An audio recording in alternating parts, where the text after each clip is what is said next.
I'm going to pin me. I will keep letting people in. So, Rabbi Josh Weinberg is the Vice President of the URJ for Israel and Reform Zionism and Executive Director of ARZA. Rabbi Weinberg serves as the Vice President of the URJ for Israel and Reform Zionism and is the Executive Director of ARZA, the Association of Reform Zionists of America. He was ordained from HUC-JIR in the Israeli Rabbinic program in Jerusalem and is currently living in New York. Josh has previously served as the director of the Israel program for the Reconstructionist Rabbinical College and is a faculty member of NIFTY EIE, now known as Heller High, in Israel, teaching Jewish history. He got his BA from the University of Wisconsin and his MA at Hebrew U in Jewish education. He is married to Mara Sheftel Getz and is the proud Abba of Noah, Ella, Mia, and Alma. And having spent the summer at camp and they were there, they are absolutely delightful. And I just wanted to say, Josh, that it's a pretty long bio, but I think you missed one very important point, that I was your 8th grade teacher. Exactly. And I in all seriousness, I take great joy and pleasure in everything you have accomplished and love listening to you speak, working with you at camp. And it's just an honor for me to have you here this morning. Well, it's really a pleasure, Vanessa, and thank you so much for inviting me. And I will say that everything that I've been able to do, I learned in 8th grade under your tutelage, and so so I appreciate it. And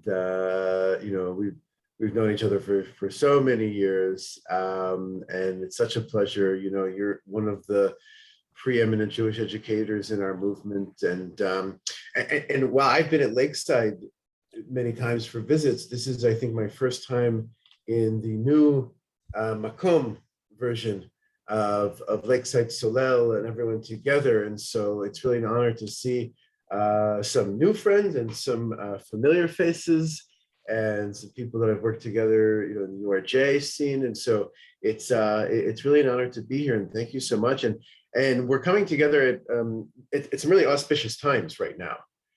Just so you know, this morning, Prime Minister Bennett, the new Prime Minister of Israel, just landed in New York to begin his, sort of whirlwind meetings and speech at the United Nations General Assembly. He's going to speak tomorrow morning. And this afternoon, as soon as we're done, I'm going to rush into the city, into Manhattan, to meet with some of the team from the Prime Minister's office, with Rabbi Rick Jacobs from our movement, to advocate for our movement's issues, to talk about the Kotel deal, to talk about some of the other issues of religion and state, and to show that we desperately, or not desperately, but we have a keen interest in being partners with this government and with Israel. And that's all happening right now. And the coalition that he's had, was announced and was put together on June 12th. Okay, and there were lots of skepticism, let's say, about this new government in Israel. First of all, how many of you have been to Israel? And I just want to welcome everybody. If you want to turn on your cameras and you're able to, it's always nice to see people's faces and everyone's shining putums. And I understand, it's also Sunday morning, and some people are, doing lots of things, and so that's cool too. But if you're able to, Yofi, Mike, Joanne, and Stuart, good to see you. And what I thought we would do this morning is go through a little bit about who this new government is, what are the challenges it's facing, and what does that mean for us as both American Jews and Reform Jews specifically. I think that's it. And then I'd love to entertain any questions, discussions, comments, thoughts and we can do that. So Vanessa, your job is to keep us on time. Okay, is that Yes. cool? That is very, very cool. We might go a Yeah. little bit over the hour. And, Rabbi Josh is going to speak, and then you can put your questions in the chat, and I will curate those. Good. Okay. So without further ado, and yeah, if you have questions in the chat, I will try and keep up with the chat as much as possible. And I'm going to share my screen, and we can start now. Just a show of hands, by the way. How many people have been to Israel in your lifetime? Okay, that's good. That's good. Vanessa is noting who did not raise their hand for the next Macomb Lakeside Solo trip mission. Okay. You guys should go with Vanessa. You should go with Jay. You should go. That's with right. We have one coming rabbis. up You should right go with in June. So, okay. oh, they're Okay, raising. there you go. How many people have not been in the last, let's say, 5 years? Oh, 10 years. that might be me. Okay, so make them. It's time to go again. How many of you read the news from Israel on a, let's say, regular basis? Yeah, okay, some people. I think that that's really important. I'll start off in saying that from the beginning. I think it's really critical to follow the news, whether it's Times of Israel, ARZA, Jerusalem Post, Why Not English, one of those. You can get the news from Israel in American papers, New York Times, Wall Street Journal, Chicago Tribune, whatever you read. But I think going on to now that it's accessible and available so easily, I really encourage you doing that.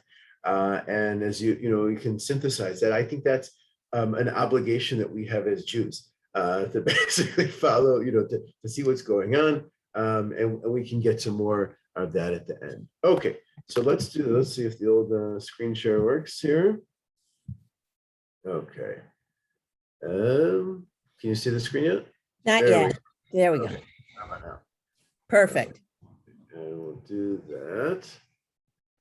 Okay, I have a few screens going here, so I'm just gonna stretch everybody out so I can see everyone at the same time. And we're good. Okay, so let's take a deep dive into who this new government is. And I just want to also, not take for granted that everybody's coming with different backgrounds and different experiences and different levels of knowledge and awareness. So if something may be obvious to you, it may not be obvious to others. And if you have a question, it may be safe to assume that someone else is also thinking the same thing. So, don't be bashful. Okay, so let's look at this new government. This new government came after a series of, anybody remember how many elections we had in the last 2.5 years? Hold up, I'm being subtle with my hint here. Yes, we had 4 elections in 2 years. It was like, democracy on overdrive here.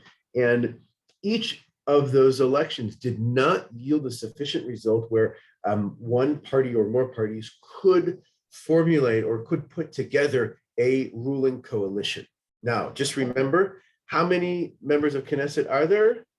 Okay, this is, extra credit on the test later. 120, okay? So in order to have a ruling majority, we need 51% of that, which would be roughly 61 seats in the Knesset, okay? So the magic number was 61, and we had to figure out how we were going to get there. Okay, so let's look a little bit, right? We had the opportunity of there we go, wait a second, of a right-wing Orthodox government, okay? That could work, but look, we were 1 seat short. They were 1 seat short of putting that together. Okay, now, what I want to say here as we go through is that let's wait 1 second. What were those elections really about? What was the main issue that Israelis were going to the polls over? I'll give you a hint. It was not a overarching ideological discussion about the peace process or the economy or social justice issues. It was basically about one issue. Will the people of Israel elect Benjamin Netanyahu to continue being their prime minister for another term. Okay, there are no term limits in Israel. Think FDR of the 30s and 40s, and Netanyahu was ruling for 12 years in a row, plus another 3 years in the 1990s, which makes him Israel's longest serving prime minister ever. Okay, and these elections were essentially a referendum on Netanyahu.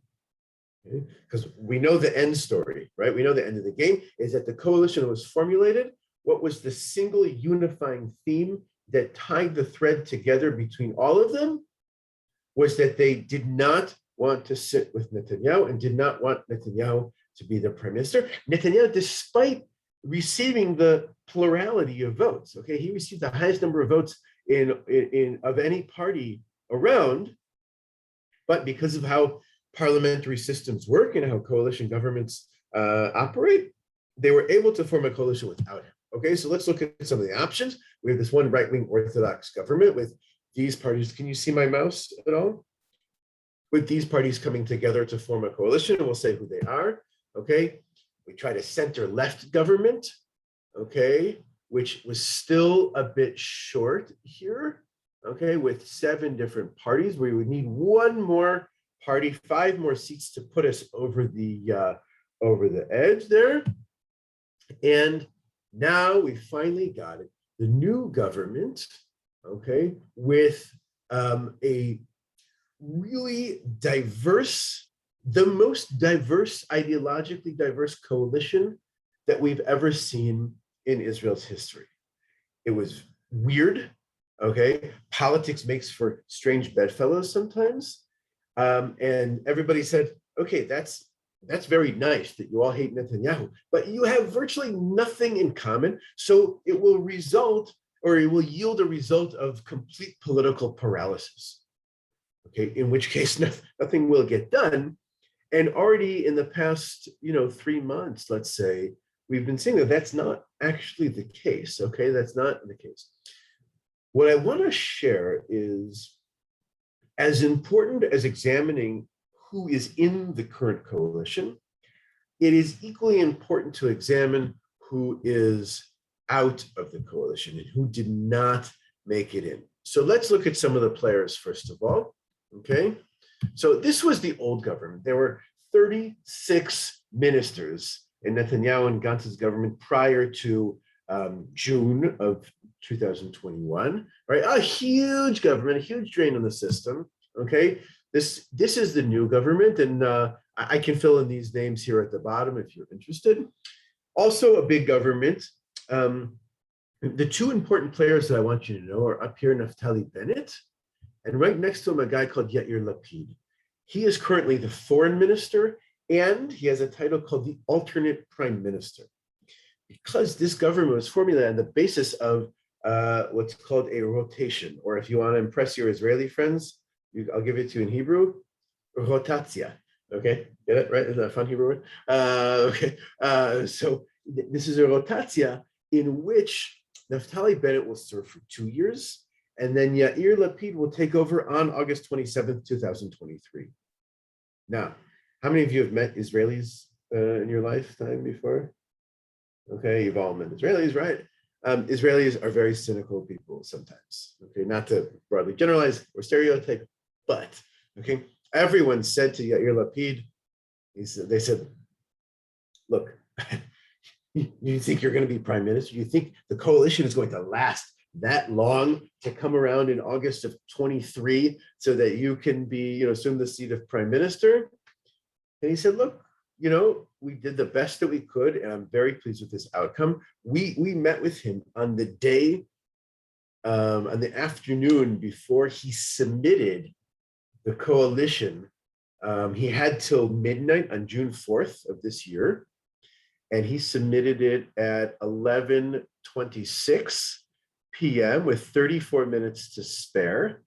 Okay, and the representatives of our movement. I was there with Rabbi Rick Jacobs and our chairperson, Jennifer Kaufman, and we went together and we met with him that afternoon. He had not slept for 3 days straight yet, Lapid.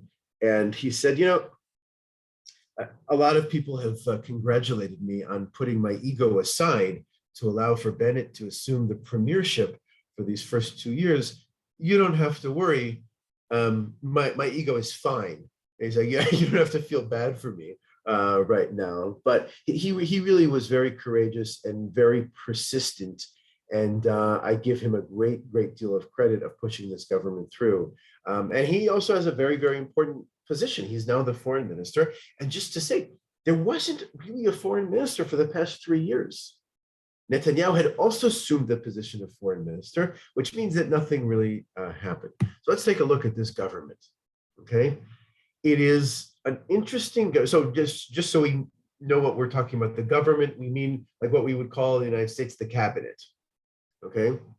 That's what we mean by the government. The government here is President Rivlin. He is no longer president. He stepped down after 7 years. He was really a wonderful president. We were also there on the same day on June 4th, when the new president was elected. His name is Yitzhak Bougie Herzog. He's a very good friend of the reform movement. He came as the head of the Jewish Agency for Israel and a former Labor Knesset member and minister for a long time. Also the son of a former president and the grandson of a chief rabbi of Israel. Fascinating journey he's been on to discover liberal Judaism and what that means. Okay, and we'll see how that plays out in his sort of presidential agenda. So here are the two prime ministers, right? Bennett, and then he'll be replaced by Lapid. Okay, take a look at the government. When we talk about diversity, I think there's a lot that's important to point out. And I want to start Dafka. I want to start actually with age diversity. And that this government is the first government in many years which has the highest number of people under the age of 50, including the prime minister. Okay, the prime minister is 49 years old. Okay, how old was Obama when he won in 2008? Okay, also I think he was 46, right? That seems like, especially when we look at the last American elections, you had a 74-year-old running against a 78-year-old. Okay, and then many people made fun of Naftali Bennett in his first visit to the White House, when, I don't know if you saw this in the news, where he was sitting opposite President Biden, and President Biden appeared to kind of drift off a little bit. Like, imagine, you know, some of you in shul on the high hall. No, I'm just kidding. That, God forbid, that would never happen in your congregation. But and people were making fun of Bennett, like, oh, you put him to sleep, and Netanyahu would have never done that. It's not actually true. He may have closed his eyes, but he responded immediately in context. You know, he was following the discussion 100%. And like, listen, I can't imagine keeping a president's schedule. Okay, so someone who's 78 years old, good for him, is incredible. Okay, so look at age. We have a young group. You have ministers like Oded Führer, Chili Troper, who's like 44, and you have more women in this. See if I can't hear it until I put the sound on. Let's see. There we go. Sorry about that. But while you're pointing out, can you point out Rabbi Gilad Kariv? Yeah, so Gilad, I'll point him out in a minute. Gilad is not a minister in the government. Okay, he is a Knesset member and holds an interesting, important portfolio as a committee chair. But that's an important note that we have the first Reform rabbi here. Okay, just to note, we also have 3 non-Jews who are ministers in the government. Okay, and more Knesset members. We have people from the LGBTQ community. We have people who are there with disabilities, and it's a really diverse coalition. And what I would also say is, in terms of, you know, the ministerial positions, you can look here and you can see, I'll get to this in a second, is that you have people who are actually qualified to be the ministers of the ministries that they're holding. Okay, which is somewhat new. It's not just sticking people for, you know, political expediency or for, you know, cronyism, let's say. People are actually qualified to do their jobs, and not that they're facing they're without challenges. They're with a great deal of challenges. So let's look at some of the players here. Okay, we talked a little bit about Bennett and Lapid. Let's just say who they are a little bit. What do we know about Naftali Bennett, this guy who's our prime minister and who's about to address the United Nations? Okay, he's a young guy. His parents grew up in the United States in a Reform congregation in San Francisco, as his father did, and they came to Israel in the late 60s and became more involved in the national religious community, the what we call the sort of the Zionist religious camp, right? And he grew up in that world, in the B'nai Akiva movement, and he was not like fanatically religious. I would say moderate Orthodox. He even married a secular woman who complained to him about the chief rabbinate as they were going through their marriage process. He was a fighter. He was a commander in the elite Sayeret Matkal unit, the same one as Netanyahu and Yoni Netanyahu and Ehud Barak and some of the famous people. But he left the army for a high-tech startup, and he's a high-tech guy, and he did what they call an exit, and that he developed his company, sold it off for $150 million when he was 33 years old. He moved to New York for a few years, lived there to continue. And he actually just had an exit before he assumed the premiership. So he is an entrepreneur. He's brilliant, okay? He's also very, very right-wing, okay, and that he does not believe in a Palestinian state, does believe in the greater land of Israel. He was actually for a spit, a short time, for a short spurt, he was the director of the Yesha Council, which is the Council for Judea and Samaria, basically campaigning for the settler movement in the greater land of Israel. Okay. And in an interview that he gave on Rosh Hashanah this year to Yonit Levy, who's like, the main, Channel 12 news anchor, he said very candidly, he said, look, when I assumed this premiership, I left all of my previous politics behind. Okay. Now, I think that he is approaching this less as an ideologue and much more as a CEO. Okay, that he and actually, if you read the Haaretz news report, we've been saying that for a long time, and there was a big article over the weekend talking about that actually. And I say that both with criticism and with a great deal of respect, because look, we do need a leader, and a leader needs to be visionary and needs to, inspire people and move them forward and think about, what Israel's going to look, 5, 10, 20 years down the line. However, in this moment, okay, Netanyahu always, had a good agenda, and he was very firm in what he believes should happen and often repeated that.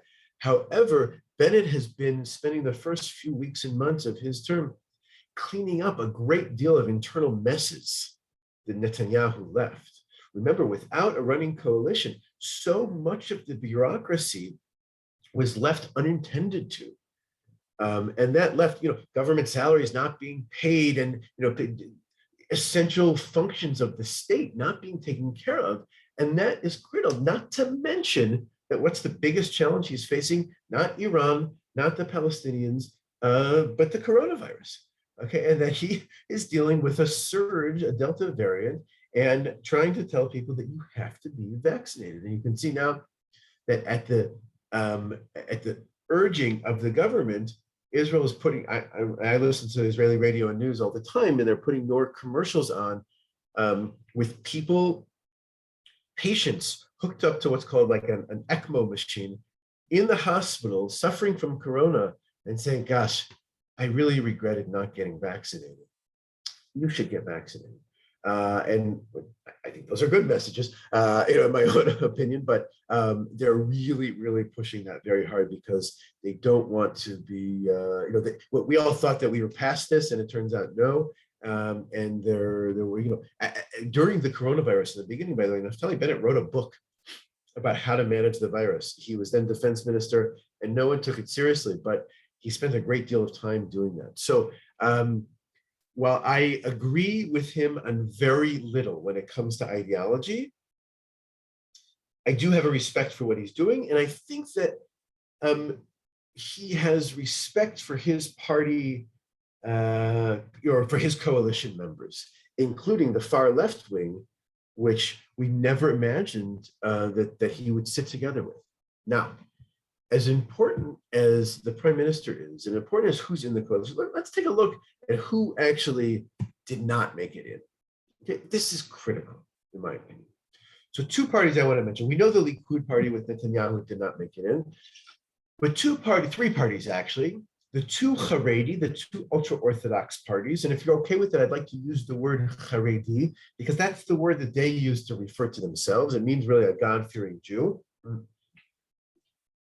And there's two parties. There's an Ashkenazi party, that's this guy right here, Yaakov Litzman, and a Sephardi party, a Sephardic party, that's the Shas party, this guy, Aryeh Deri right here. These guys below, okay, this is Bezalel Smotrich, the guy with the wispy beard here, and this guy here with the big white kippah and glasses, his name is Itamar Ben Gvir. Okay, they're a party, it's a conglomerate of actually three different parties called the Religious Zionist Party, and they are the extremists. Ben Gvir here is a member of the party called the Jewish Power Party, which I'm a little bit skeptical of anyone who has the word power in their party name. Okay, replace that with like, oh, I don't know, the word white. Okay, and we yikes. Okay, we stand back from that. He is a disciple of the late Rabbi Meir Kahane. Do you guys remember him? Remember, Kahane was assassinated in New York in 1990, and Kahane was actually banned by the Knesset in 1988 for breaking the laws of racism in the state. I just want you to know that it was our reform movement in April of 2019, okay, ahead of the third elections then, we argued a case in the Supreme Court and got 3 members of his party to be banned from running in the Knesset. And I think that that's something that we should be proud of, okay, that we stood up and said as a reform movement, racism has no place in Israeli society. Okay? And that is critically important. And I think that you can go to your friends and say, especially those who are, how many of you have met people, let's say under the age of 40, okay, who are critical of Israel and who are struggling, who are having a hard time with it? Anybody know what I'm talking about, right? Okay. And to say like, look, I don't disagree with you, but here's what we are doing, okay? And that we are trying to weed these extremists out. And the fact that, first of all, they got 6 seats in the Knesset because specifically Netanyahu saw this as an opportunity for them to be coalition partners, and he would have a base with this extremist right wing. So he really built them up and encouraged them to run and to collaborate and put these 3 tiny parties together, okay? And 256,000 Israelis voted for them, and they got 6 seats. Had it was just teetering on a few seats, they could have become ministers in the government. And that is critically important to understand that this narrow coalition, right, founded, with these 8 parties, okay, came about with the notion that both the extremists, okay, who ran essentially on a party, on a platform of xenophobia, of racism, of anti-LGBTQ, and even anti-reform Judaism. One of their parties was putting signs. I'll just give you an example. They were putting signs up, Vanessa, you saw them, right? Signs up in Israel saying, a Jewish grandfather will lead to, a reform grandfather will lead to a secular son, which will lead to a non-Jewish grandson. Okay, that's what they were saying. This reform Judaism means that your grandchildren will no longer be Jewish. And we are saying to the Israeli society, actually, it's the exact opposite. We are the on-ramp to Jewish living and to Jewish life.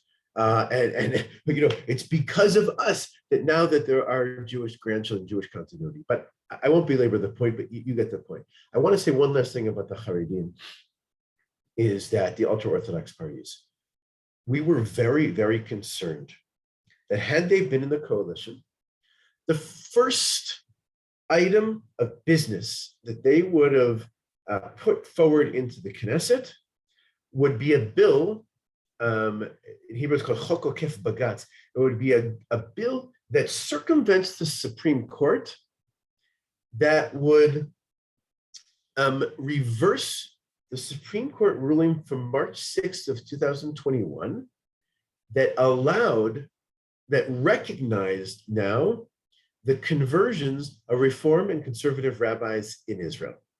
Okay? We knew that that's what they would have done had they had a majority in the Knesset. The very first thing that they would have done is say, okay, let's get rid of that bill, of that ruling from the Supreme Court, and we can overturn that. Okay? Fortunately, for the first time in 2 decades, they are not in the ruling party. They are very, very frustrated, especially because of one guy. Okay, and this will move us on. Okay, that guy's name is, I'm circling him right now. That guy's name is Avigdor Lieberman. Okay, he is a right-wing secularist from a Russian-speaking party. Okay, he was formerly a nightclub bouncer, and he was Prime Minister Netanyahu's chief of staff in the 1990s.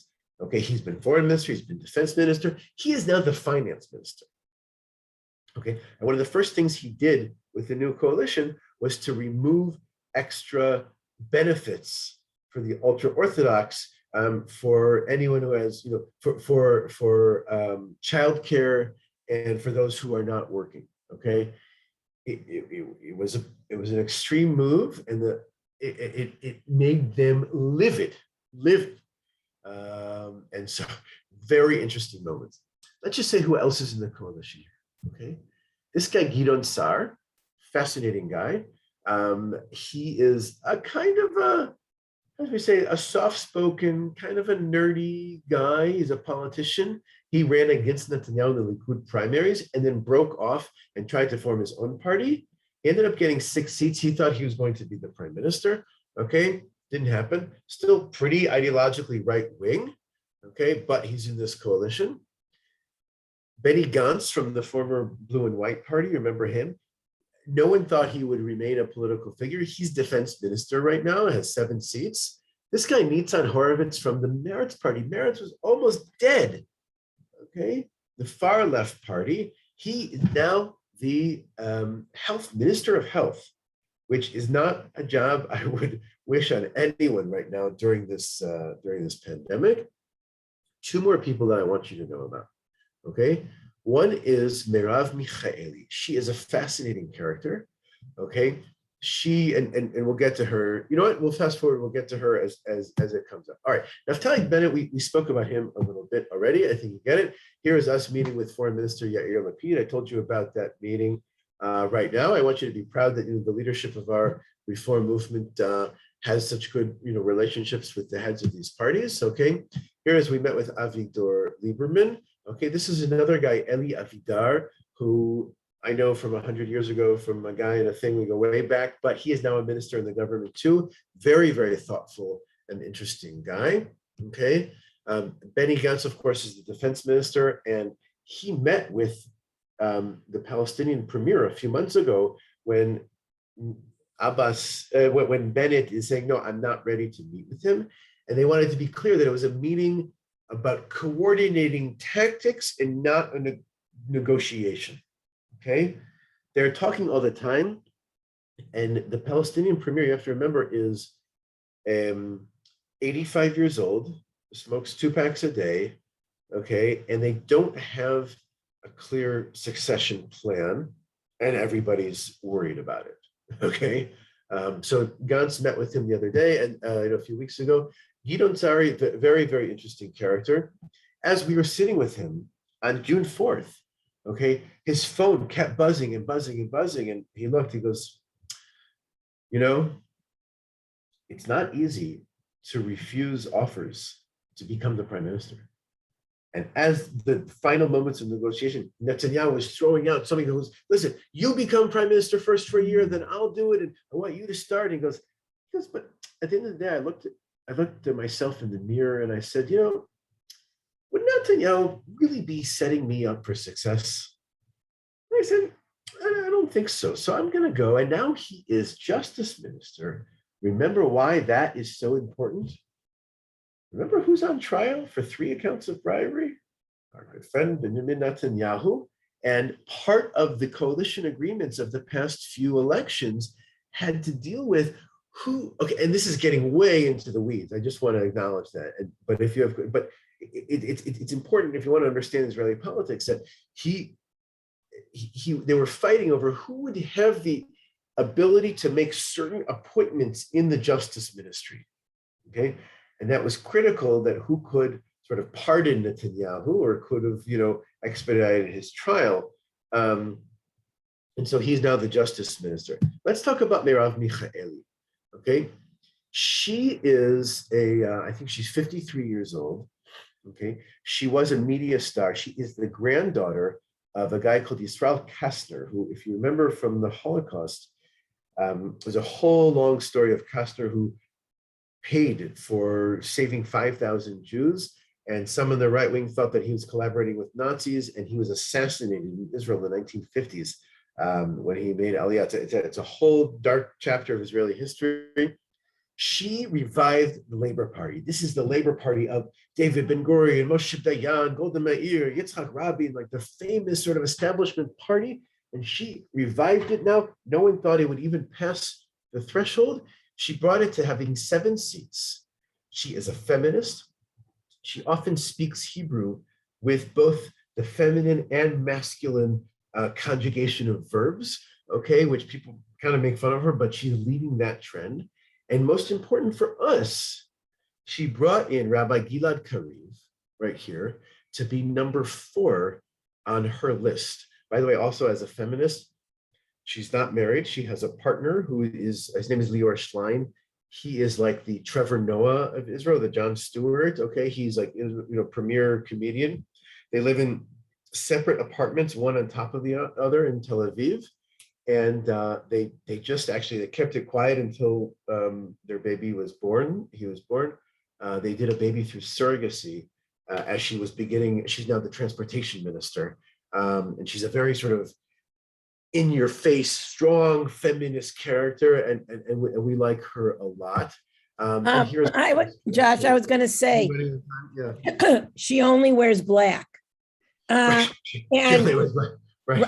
she doesn't want people commenting on what she's wearing, how she's wearing it. And as a woman, I think she is absolutely right on. Right. And, that's a whole discussion about women in leadership. When I've talked to my female colleagues as rabbis who always comment, people always say, "Oh, Rabbi, you look lovely today," when they would never say that to a man, or "How could you be wearing that?" And I think that's something that we need to work on and we need to recognize much more. And she is really an important leader on that. And you can see there are lots of deals where women-only ministers have been working together and cooperating and collaborating in this field, because look, there's so much overlap. We have a lot of interest in the transportation ministry because of transportation on Shabbat, but also the issue of the environmental ministry and the transportation ministry working together to reduce our carbon footprint is, incredibly important. And so that, they're doing all of this stuff. Let me just say a word about Gilad Kariv. Gilad Kariv ran for the Knesset 4 times in the past. He has been the CEO and the president of the Israeli Reform Movement. He's my teacher and rabbi and colleague and friend. And I think that he was born to be a member of Knesset. Okay, he really fits that role. He's also a lawyer and a parliamentarian, and he made it into the Knesset based on the values of Judaism, democracy, tolerance, equality, and pluralism. And he's grown the reform movement to really double in size. Is that, 15 years ago, there were 25 congregations. Now there are 50 congregations, over 52 congregations in Israel, and led him into this public role in which he joined the Labor Party. And already he has been making major waves. He actually sadly came down with a pretty bad case of COVID after being, a breakthrough case. And he is now better and back, back to work in the Knesset. And during the coalition agreements, it was decided Merav Michaeli has a policy that she does not allow freshman Knesset members to become ministers. Okay, it works differently than in the United States. Remember, if you're a member of Congress, you can't also be a secretary in the cabinet. Okay, but in Israel, it works differently. Actually, now they have something called the Norwegian law, in which ministers can resign their position as parliamentarians, as legislators, and become only ministers. That's called the Norwegian law, which allows more people to sort of bring in from the backbench and bring more people into the Knesset. Gilad is now the head of one of the most powerful and influential committees. In Hebrew, it's called HUC-JIR. It's the committee on, it's the legal, it's the Legislative, Constitution, and Legal Procedures Committee, which essentially decides what legislation should come before the Knesset. And now you hear his name in the news all the time, and he's very, very busy, and nothing angers the Haredim more than having a Reform rabbi with this really influential position. They boycott him. Okay, they do not refer to him as Harav, as Rabbi Kariv, and they won't come in contact with him. They won't pray in the Knesset synagogue with him together. And look, depending on how long he lasts, he will make it. So let me just say a couple words, and then I want to open it up to questions. Okay.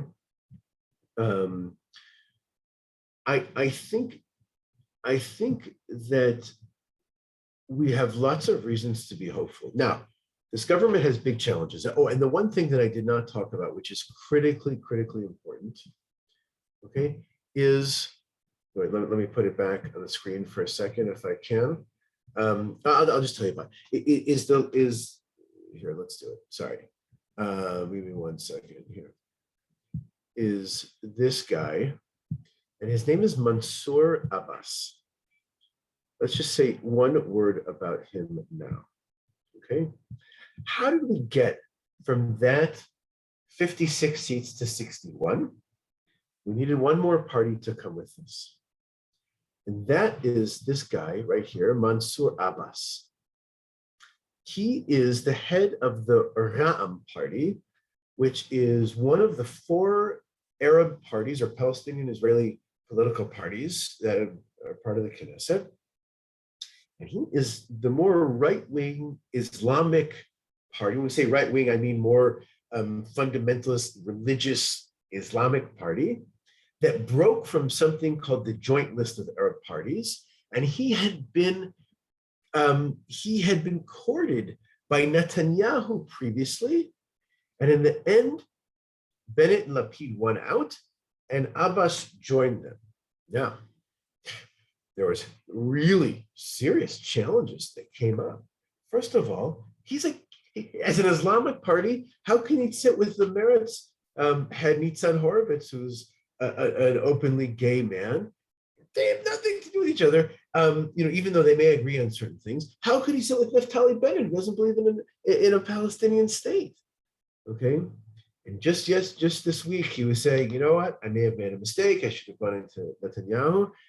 But in the end, politics trumps all, no pun intended. And he got a lot of benefit to the Arab community in Israel by being in the coalition. And we'll see if they can overcome some of the obstacles and some of the really challenging pieces that will come before them. All in all, this makes for a very, very fascinating moment. A very fragile and narrow coalition that will lead to, looking at every bill that comes up, will it be a vote of no confidence for this government?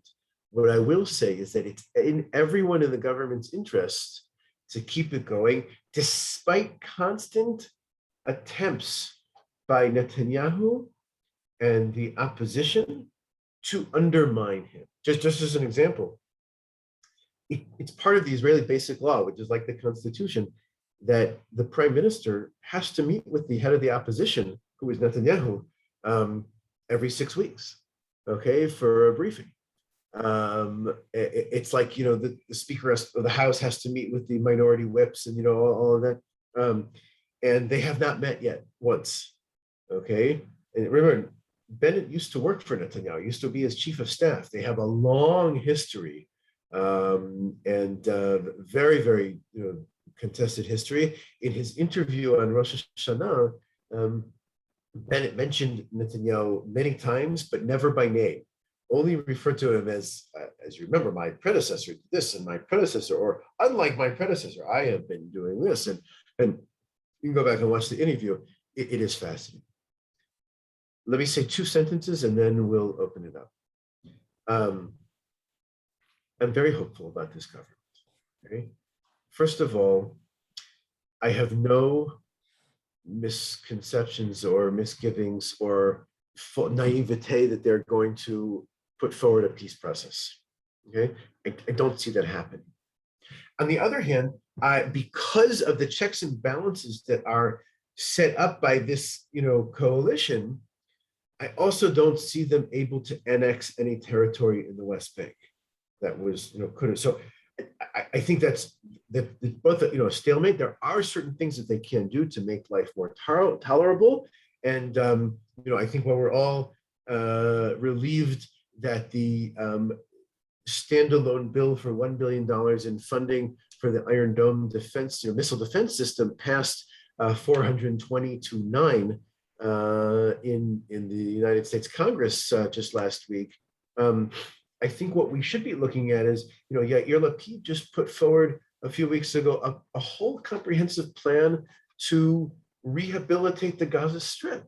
Okay, that's critical, and to do positive diplomacy, which I think should be a focus of what we're looking at.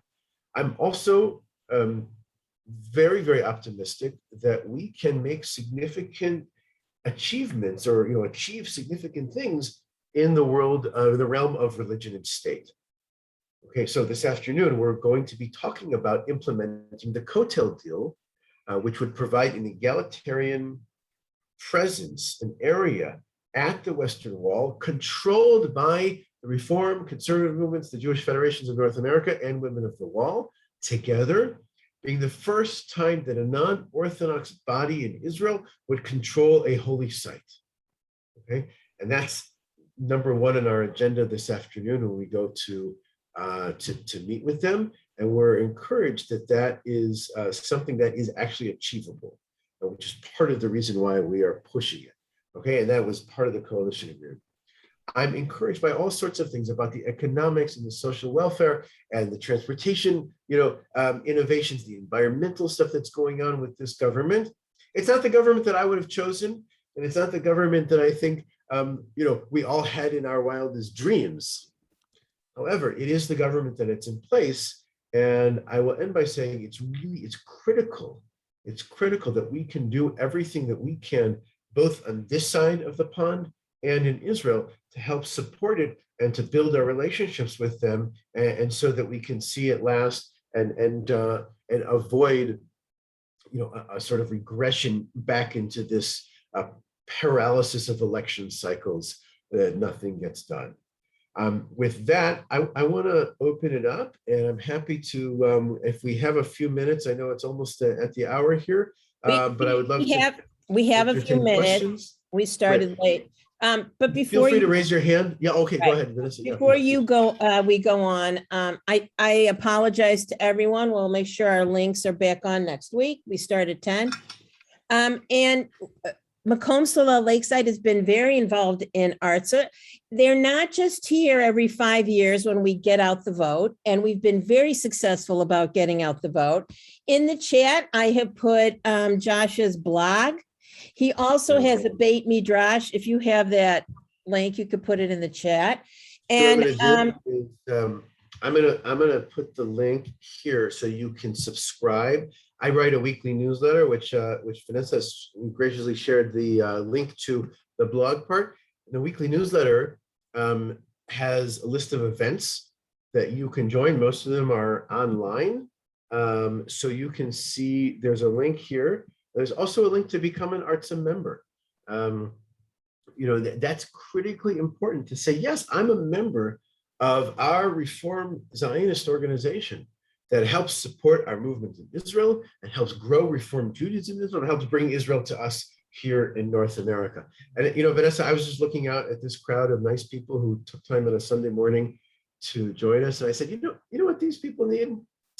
they need just one more email in their inbox Yeah, on they a Friday do. morning, and to say, so I really encourage you to subscribe, and then we can be in touch through there. I'll also Right. put my email here. Right. You're a very thoughtful writer. It's text, it's Israel, and I look forward to it. You can go back and look at what he wrote about camp and all the things near and dear to my heart and to all of our hearts.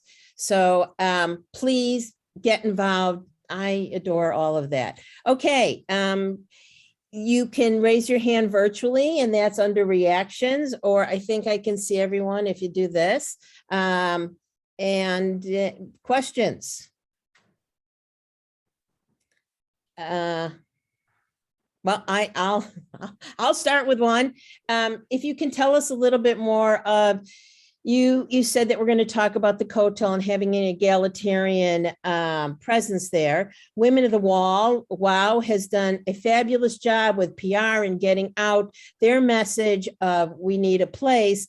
But what about, and the Reform movement has hung their hat on that to a certain degree, but what about making it possible for somebody besides the Rabbanut, that's the Orthodox rabbis in Israel, being able to perform marriages? Yeah.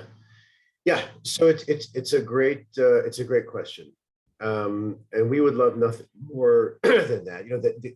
The thought that you can get married with Cantor O'Brien, with Rabbi Serrato, with Rabbi Moffick, with anyone here, and it's automatically recognized by the United States. Okay, but that their wedding wouldn't be, recognized in Israel, okay, is almost mind-boggling to think that in the Jewish state, your Reform rabbi would not be recognized. Okay, the wedding that I got married in Israel and Jerusalem with my aunt, who's a Reform rabbi living in the south suburbs of Chicago, and the wedding that counted was the wedding that I got married in the United States, actually in Commonwealth, Wisconsin, and that's the one that's registered in the Ministry of the Interior in Jerusalem. Now, how do we change that? Okay, this is what's called the status quo, or if you want it in fancy Hebrew, the status quo, that was agreed upon in 1947 with David Ben-Gurion and the ultra-Orthodox parties, and that has held on for the past 73 years. Now, in Hebrew, they say the following phrase. They say, Yesh chacham v'yesh tzodek. Okay? Sometimes you have to be right, and sometimes you have to be smart. Okay? When we made a huge campaign around marriage, equality, and getting recognition for marriage, it really went nowhere. Okay? Now, winning the Kotel deal, I want to tell you, is largely symbolic. Okay, it's symbolic, not because that many Israelis care about the Kotel or care about egalitarian prayer, and it's so important, and people say, oh, more Jews in the diaspora care about it than Israelis do. It's a symbolic win, and it's one domino in the line, falling down to build up these successes. Okay, like sometimes when you look at political activists, they go for a certain bill in Congress or in your local municipality and say, well, why are you doing that one first? That doesn't make sense. You're like, well, because that is winnable. And so we need a few wins. And this is the moment when the Haredim are not in power, and it won't be thwarted. Okay, and Naftali Bennett himself, by the way, when he was minister of Jerusalem, he built overnight the deck that's currently situated at that egalitarian section. And he looked at us and he said, wink, wink. He said, look, I took a page out of our playbook, meaning the settlers, and he said, I just built it overnight. Aren't you guys happy? And we said, well, look, we appreciate that, but what we really want is the full deal that includes, signage and opening up. So if you're an Israeli family and you're going for your, son's bar mitzvah at the Kotel, not to speak of your daughter's bat mitzvah, okay, I want you to be able to say, oh, there are three options. And no, it's not like my cynical friends say, milchik Fleischik and Treif? Like, no, okay. It is, men, women, and men and women together, or any gender that you identify, and you can come and be there. So that is a significant win. The fact that the conversions are now recognized, I think, will then lead eventually to marriage and divorce, which is critically important. I think, by the way, that we missed an opportunity with the Palestinians, is that if the Palestinian Authority or a future Palestinian state would allow for civil marriages, okay, we as Reform rabbis could build a wedding hall in Bethlehem, which is 15 minutes down the road from Jerusalem. And instead of 25,000 Israeli couples a year flying to Cyprus, which is the closest country available to Israel where there are civil marriages performed, we could do it right there, and it would be, an economic stimulus for the Palestinians. But hey, it's okay to be a dreamer sometimes. In terms of the likelihood of the current coalition being dissolved and Netanyahu being reinstated, so William, with all the things that I'm having trouble predicting, the future is one of them, and so I cannot tell you. I think that it depends on a lot of things. Right now, I think people are saying, Bennett, he's a little wet behind the ears, and he's made some rookie mistakes, and he does not have a great deal of experience in foreign diplomacy and relationships with international relations, but they think he's doing a pretty good job right now. They think he's a good manager.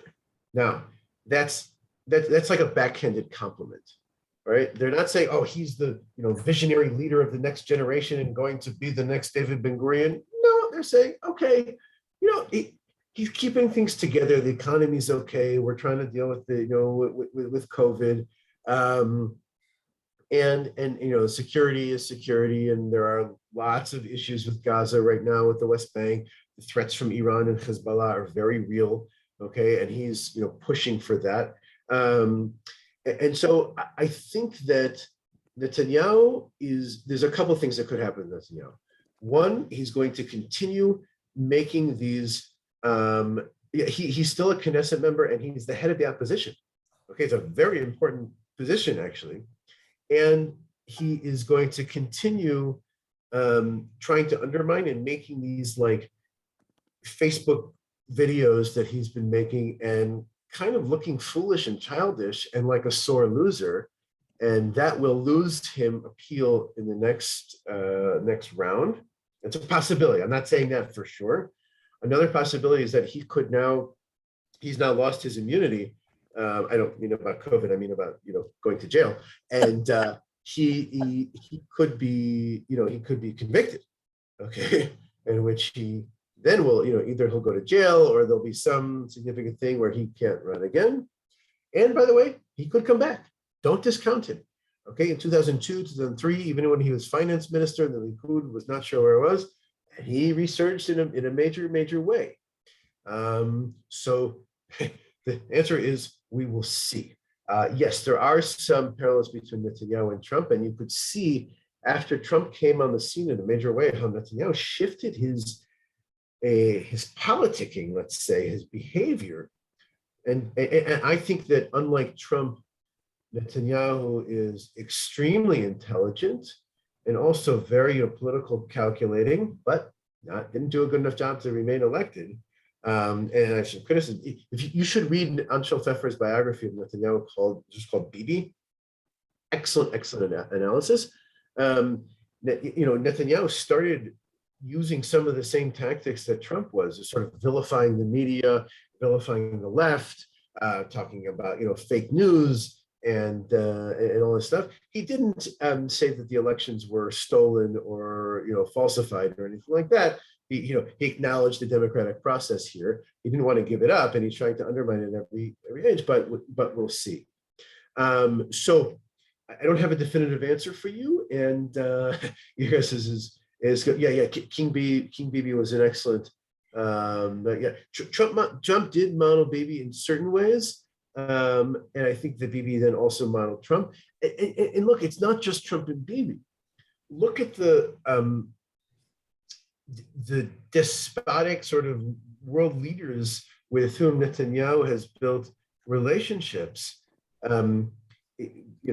A Bolsonaro of Brazil and Orban of Hungary and the Duterte of the Philippines, and like all these sort of extremist populist, right-wing leaders who are coming on the scene, building, taking out of the woodwork some of the extremist views that we've seen in all of those countries.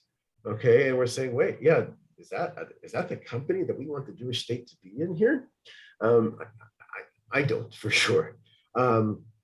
So just to respond to another question that came in the chat, with ARZA, the current coalition is having so much common with liberal young Judaism. What else are we doing to let our young Jews know about this connection with activist views? Yeah, so really important question about the young generation and really what's going on here.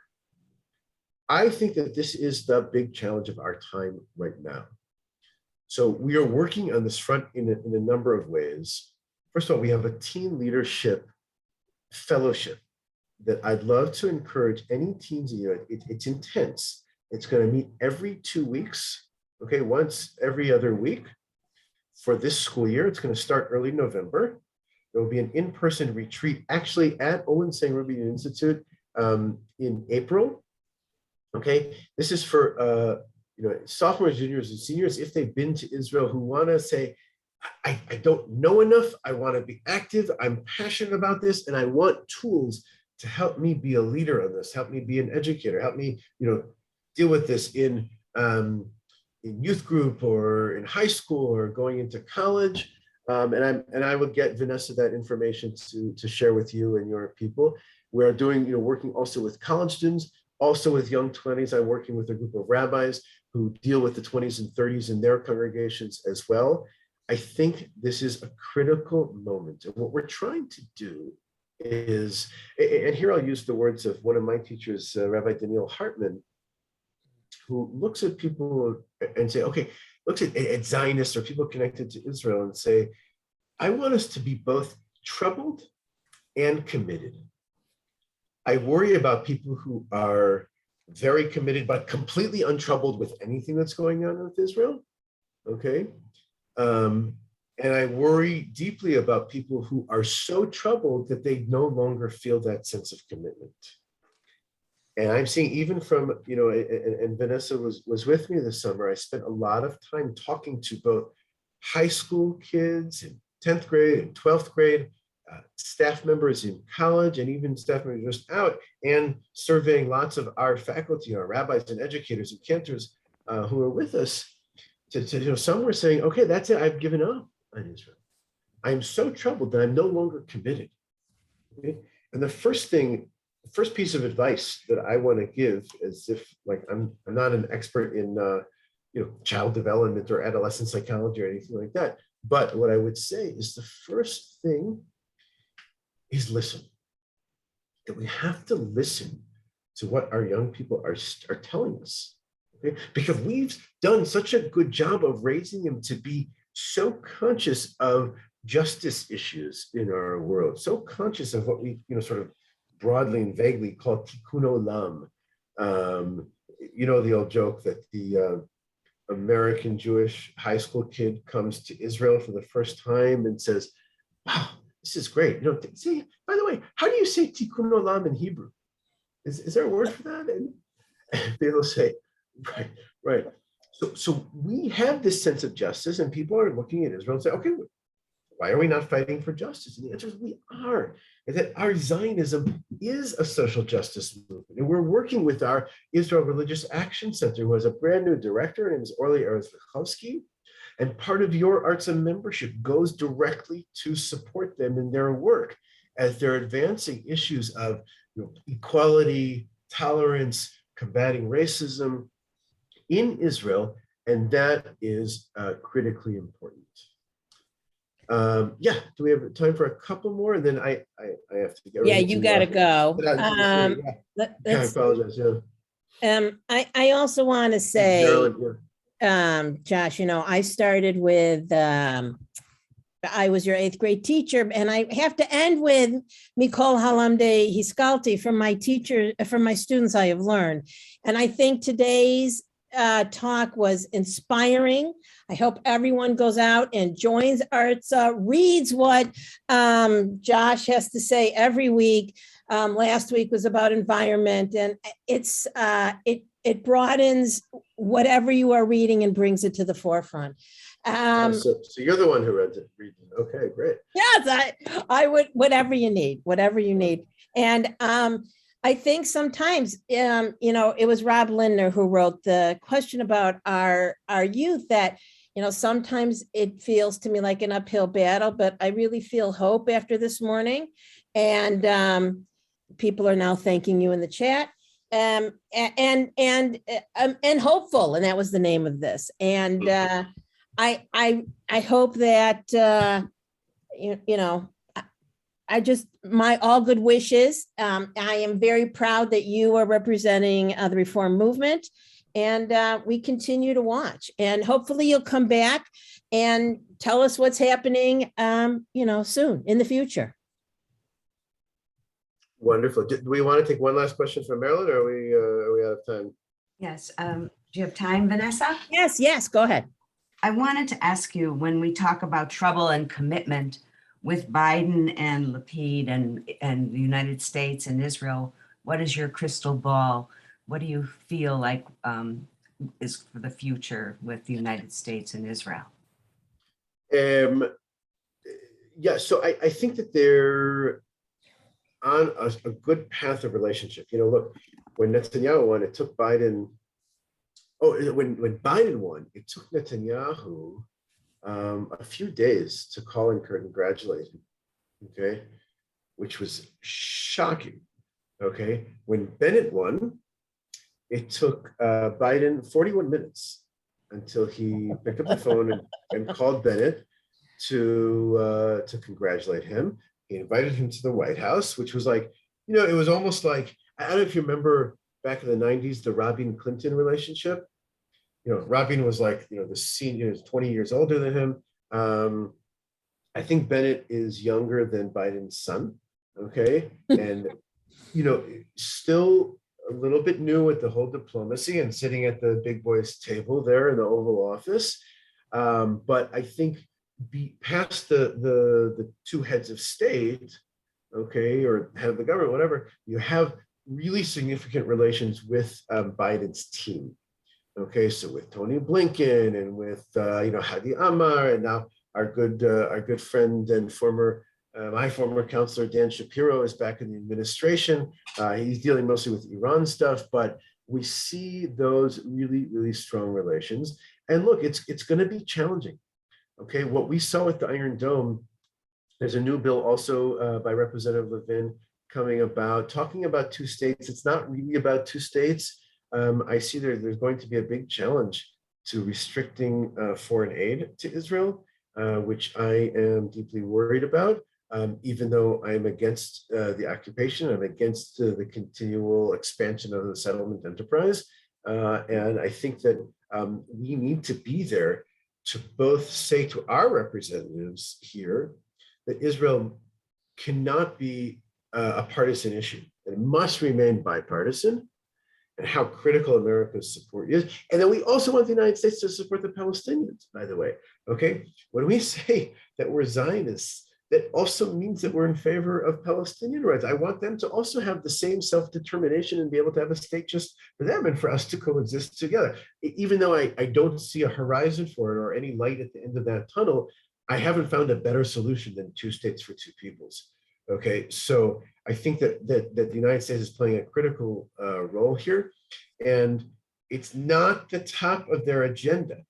Okay, they have a lot of other issues facing them right now, like this, 3 gazillion, whatever, 3.9 trillion, package that they're trying to put through, and the COVID virus, and Haiti, and a million things that are going on in the United States right now. What's happening with China? What's happening? So we need to keep the pressure on and to keep those diplomatic relations going, both with Israel and the Palestinians. And I think we will see that. By the way, this afternoon, Bennett is meeting with the foreign ministers of the Gulf states, of Bahrain, of UAE. Those relationships are critically important, as we don't know what's going to happen with the United States in the future. Afghanistan was not like a happy moment for us, for anyone. I'll say that gently. And so we don't know. So it's critically important that those relationships be maintained and continue to be developed. With that, I want to wish you a really happy rest of your Sukkot, as we say in Hebrew, Mo'adim l'simcha. Chagim uzmanim, Chag Sameach, all of that. I do want to, yes, I want to say that next week, we're going to have a professor, I'm going to have to, Shoivovitz, between Isaac and Ishmael, Jews and Muslims, and historical perspective. So you continue, you're right. This is a robust, and we're serious about Jewish education. It's great to see everyone. Tuesday, we have Yisker in person or streaming. If you ever have any questions, you can email or find me. Rabbi Weinberg, a pleasure and an honor. Thank you so much, Vanessa, and we'll see you all Sasha, it was soon. great to see you. Wonderful to Listen see to you. you so much. So Yes, great to be with thank you. And don't forget the Sukkah open house today. Oh, God. 1 o'clock to Yes, 4. yes. At Rabbi's house. If you need information, call us. Rav And Rabbi, Sarona, shalom. right, Holly's there at the office. She could answer you. Holly, great to see you. But and it's send my regards 507 to- Warwick Road in Deerfield. That's all you need to know. 507. Okay. All right. Bye-bye. All right, shalom. Thank you, Rabbi. Thank you. Thank you.